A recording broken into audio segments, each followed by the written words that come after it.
Hello. Today we are talking about diabetes in midlife, the wake up call that you do not want to ignore. So, if you're having cravings, it's harder to lose weight, you've got energy crashes, and your annual labs suddenly include a phrase, hey, you're pre diabetic. And just like that, many women are told to watch their sugar and come back next year. But here's the truth.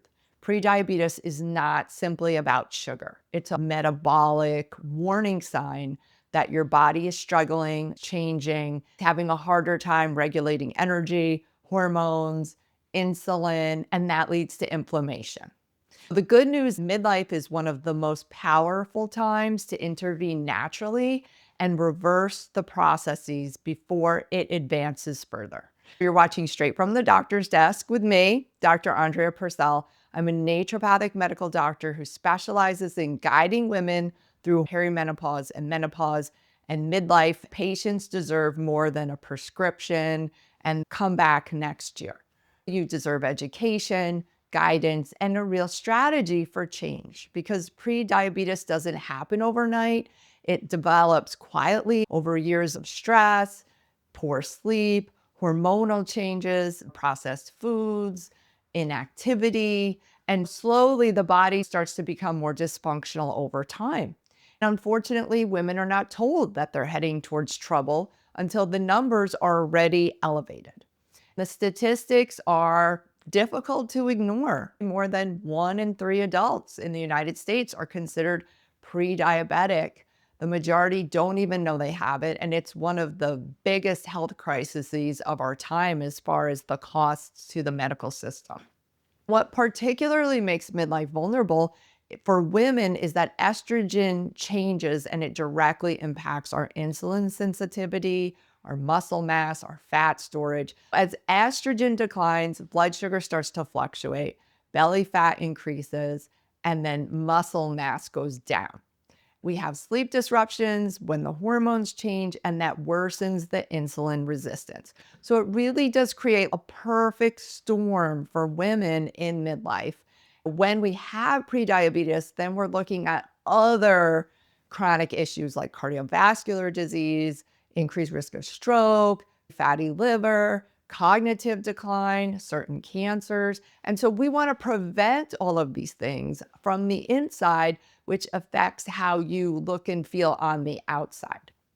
So pre-diabetes, fasting glucose anywhere from over 100, 101 to 123, a hemoglobin A1C somewhere between 5.6, 5.9. Anything higher than we're officially in type 2 diabetes land.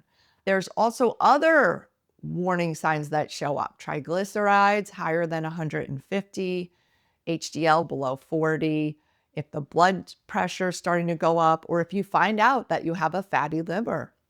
You know, women tell me, they say like, my labs were always fine until suddenly one day they weren't. One of the biggest misconceptions surrounding prediabetes is that it's purely hereditary. Oh, my family has a history of this, and that can absolutely influence your risk. But genetics are not your destiny. I don't want you to feel like, well, everyone in my family has diabetes. More often, what happens in families is that there are patterns. The way we learn to eat, the foods that we're used to eating, sedentary habits versus being active, poor sleep routines, eating highly processed or ultra processed foods. We were never really taught how to feed ourselves in a way that supports long-term metabolic health. There is hope, and the encouraging part is that prediabetes is often reversible, and it's far easier to reverse a precondition than try to reverse a fully developed chronic disease. The best thing that you can do for yourself is body movement because it improves insulin sensitivity. Your body was designed to use glucose through muscle activity. If your muscle mass goes down, blood sugar starts to get more dysregulated and it becomes harder to move your body. The goal is walking after every meal for 5 or 10 minutes or making a commitment to do something daily. Once you have that in place, you consider strength training. Even a 10-minute walk after meals can significantly improve blood sugar regulation. What you do consistently matters more than what you do occasionally. Create a new habit for yourself.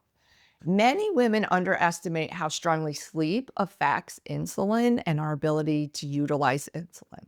So, when we have poor sleep or disrupted sleep, maybe as a result of menopause, it really does impact our blood sugar regulation as well and can worsen it. So, we really want to get into a good routine of going to bed around the same time, waking at the same time, reducing screens at least 30 minutes before bed. Stop eating 2.5 hours before you go to bed because sleep helps our immune system and it helps our body function better. With dietary changes, we need to cut out sugar and all the places that sugar's in your life. The next level is learning how to build healthy meals that reduce glucose spikes and keep glucose even. We want to increase fiber intake, eat whole, nutrient-dense foods. Eat like it came out of a garden. Look at your plate and say, have I seen this growing in a garden? And then balance it with a little protein, some complex carbohydrates. There are supplements are helpful in prediabetes in helping regulate blood sugar. Magnesium glycinate, berberine, chromium, alpha lipoic acid, and get your vitamin D levels checked because if your levels are low, that's frequently associated with insulin resistance. So this is where individualized medicine matters. Not every woman needs the same protocol. Having a practitioner really look at you, your family history, your medical history, your current labs. The goal is to understand why your body is struggling and how to support it. Getting the notification like, oh, I have prediabetes, it's a sign that your body needs support, nourishment, need to make some changes for your metabolism. In many cases, people can reverse this condition with proper guidance and commitment. It's about learning how to work with your body as your body changes and giving it what it needs. The future of your health is decided not just by your family history or your genetics, it's shaped by the choices that you make today. I hope you found this helpful. Thanks so much for being here. Please like or subscribe to this channel. This is near and dear to my heart, and you won't get the whole story in conventional or functional medicine, but it could be what you need to regain your health and the quality of life that you're looking for.